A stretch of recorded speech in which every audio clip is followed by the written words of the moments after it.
thanks for joining me. So we're just going to get started, no waffle. We'll waffle as we go. So I've got some strips of card here. So this is just quite a thick hammered card. Okay, I'm going to do some watercolouring. You don't have to have watercolour paper, but I would suggest that if you don't have watercolour paper, use a decent weight cardstock that can hold the paper without just going to mush. Right, so what we're going to do is make watercolour swatches, and then I'll explain the rest as we're going. So I've got these. I got them really cheap, second hand. They're brilliant. They'll last me till I'm 199 years old. If you don't have exactly what I'm using, you can get watercolour palettes dirt cheap on Amazon. They don't have to be amazing quality. You can use watercolour pencils, scribble and then smoosh water. If you don't have any of them, use just normal colouring pencils and just colour squares in different colours, or use marker pens or watercolour brush tip pens. Use what you've got, okay? Doesn't matter. So if you are doing the watercolouring, then you want, let me just show you my brush. I've got a square brush. It just helps me just get a quick easy square, really. So you want your brush a little bit wet but not too wet. So I've got some tissue just at the side of my, now this palette is quite limited in colours. Don't worry about it, doesn't matter, you don't need a billion colours. You can make colours deeper or more light the more pigment you add, obviously. I'm sure you know that by now. Right, so I'm making a mess of all of my stuff that I've got lying around waiting to be used. So let me just move those. So I'm going to do, what shall I start with? I'll start with blues, and it doesn't really matter what order you do them in, but it looks really cool if you go light to dark. Okay, so I'm going to start with, let me just have a look. Let me just remind myself. I don't think it really matters. We're not going to worry about which order we do it in.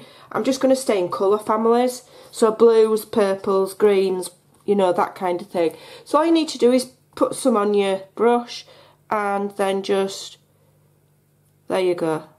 Alright. Super easy. I have a cup of water for dirty, and then I will dip it in a cup for clean, dab some of the excess water off, and then go to the next colour. Okay, I just leave a little bit of a space in between, and like I say, the more water you add, the paler your colour's going to be. I want mine to be quite bright, so I'm just going through each one here. Let me just add a little bit more water. Each one. I'm just literally swiping. It doesn't even matter if it's not neat. Really doesn't matter. So I like the idea of watercolours, but I'm not very artsy in this kind of way. But it's fun to still use them, you know, and feel like you're being a bit artsy. Okay, and this is one way you can do it, and it's so simple, but it's going to add a really cool element to your creating. So there we go. Now I always say it's best to make in batches, so what I'm going to do is I'm going to keep going and do the full strip, and then I can rip this, when it's dry, I can rip the strip into whatever length I want. That's why I'm leaving it quite a decent gap in between each one. Alright, just dry my brush a little bit, and here we've got all different shades of blue. Now typically journals are done in a bit of a vintage style, and they can get very monotone and very brown and very colourless, and so I think to have something like this to add a pop of colour to, you know, a cluster, even if it's very grungy or very, you know, Tim Holtzer, I think adding a pop of colour, it just adds an extra element. So then when you've got your strip like so, then obviously you're just going to leave that to dry. That's the easy bit. Do loads of strips, get them dry and have them to one side. Okay, so I do have some that I prepared earlier, but obviously you're going to need to wait for that to dry before you can start sticking and gluing. You can use your heat tool, obviously. Okay, but I have got some here that I made earlier, Blue Peter style. So yeah, I've cut these down to about, I don't know what length I've cut them down to.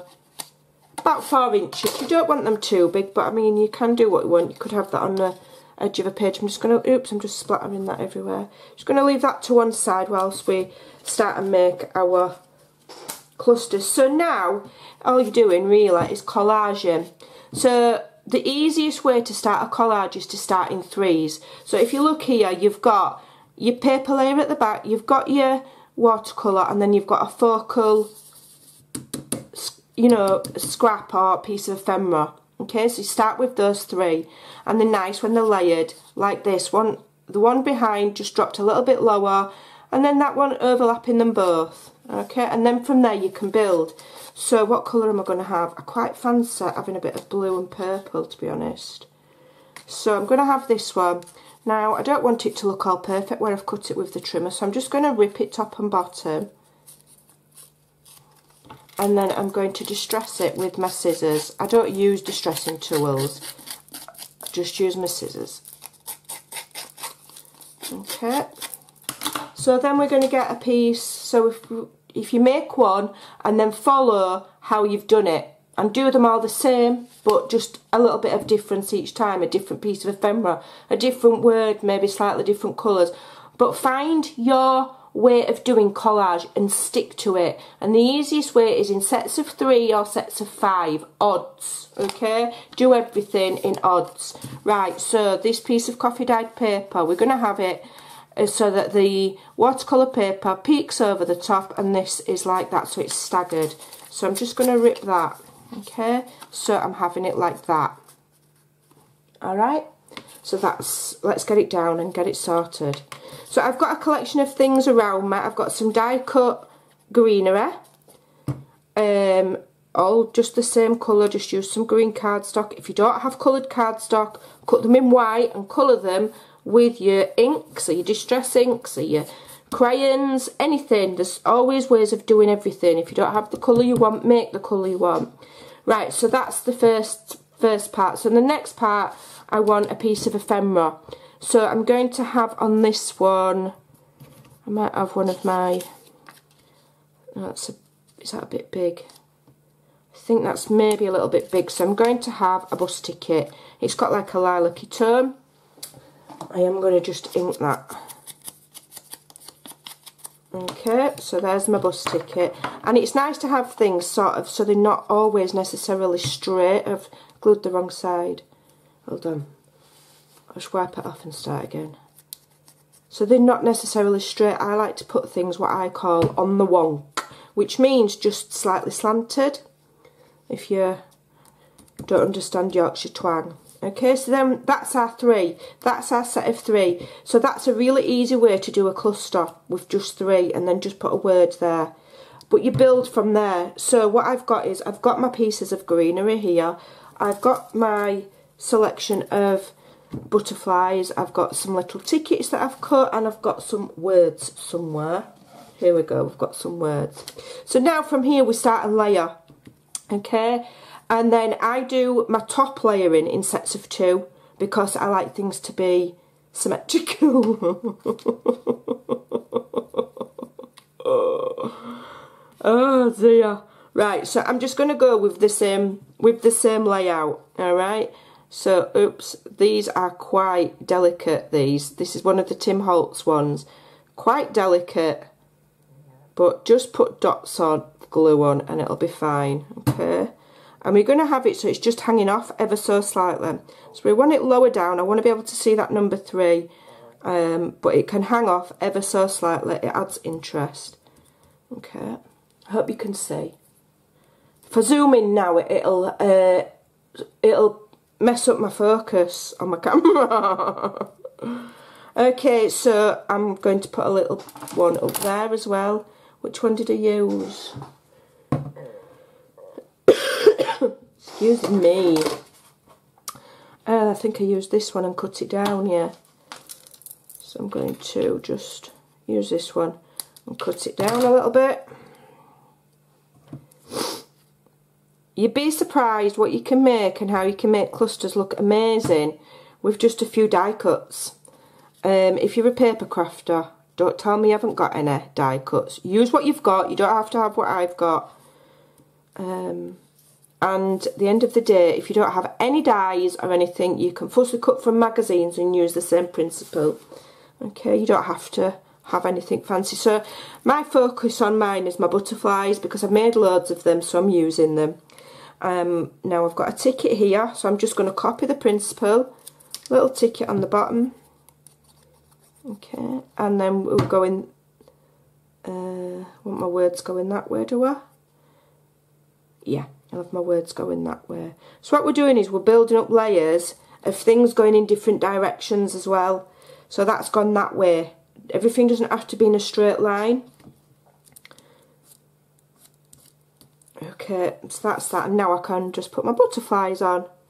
Okay, so I'm gonna, because that looks really pretty, why change it? So I'm gonna do exactly the same thing, although this one is different to that because the colourings are different and this is different. Okay, so you're getting a different look each time. That would have been better lifted up a little bit. That piece of green's higher up than this one. Do I need another one? Am I bothered? Do I mind? I might not mind. I think I'm just going to put my butterfly in a slightly different position on this one, because I want to fill up some of that space, but I do still, I've taken the time to do the watercolour finger. So I want to see it. So I'm going to put my butterfly there. Okay. But I also want to see that bit of green there, so let's just turn it until I'm happy with what I can see. There we go. Now from there you can wait for all of that to dry, and if you want to run it through your sewing machine, it's going to add another layer, because then you're adding another medium. I'm not a massive fan of putting fiddly things through my sewing machine, because I always end up getting them stuck, but it does look pretty nice. Then you just get your little word. Okay, I think these are from my Secret Garden kit, these words. Little word. You can stamp the words, have a look in your stamps, see what sentiments you've got. Yeah, and then we're going to glue that on here. Okay, you can have it central, or like this one, I've got this one poking out. If it's a little bit, if it fits, put it central. If it's too long, just have it poking over the edge. It really doesn't matter. And I'll have to wait for my layers to dry now because I've used vellum. But how pretty are those? Watercolour swatch clusters. So you can add these to your pockets, your tags. Sound like somebody off QVC. You can add them on the side of the page as a tuck spot or a tab, or just for decoration. But go and make yourself some watercolour swatch clusters. That's what we're going to call them. Thanks for watching. Take care, and I'll see you soon. Bye.